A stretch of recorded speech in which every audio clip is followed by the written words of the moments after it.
দ্বিতীয় হুগলি সেতুর সংস্কারের কারণে আজ ও আগামীকাল কয়েক ঘন্টার জন্য সমস্ত রকম যান চলাচল বন্ধ থাকবে। কলকাতা পুলিশের এক ট্রাফিক নির্দেশিকায় একথা জানানো হয়েছে। এই সময়ে বিদ্যাসাগর সেতুর কেবল এবং বিয়ারিং মেরামতির পাশাপাশি পরিবর্তনের কাজ হওয়ার কারণে এই সিদ্ধান্ত নেওয়া হয়েছে। এর ফলে কলকাতা এবং হাওড়ার মধ্যে সেতুর যান চলাচল নিয়ন্ত্রণ করা হবে।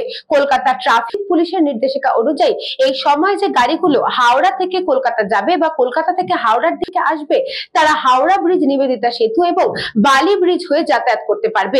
এই সময় কোনো পণ্যবাহী গাড়ি চলাচল করতে পারবে না।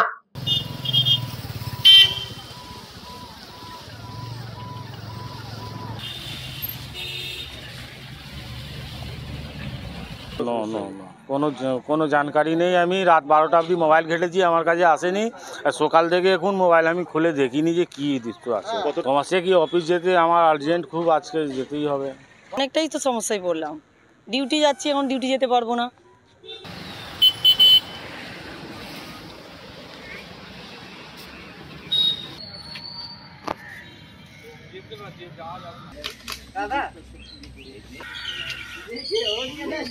St. Augustine's Day School, Barrackpur.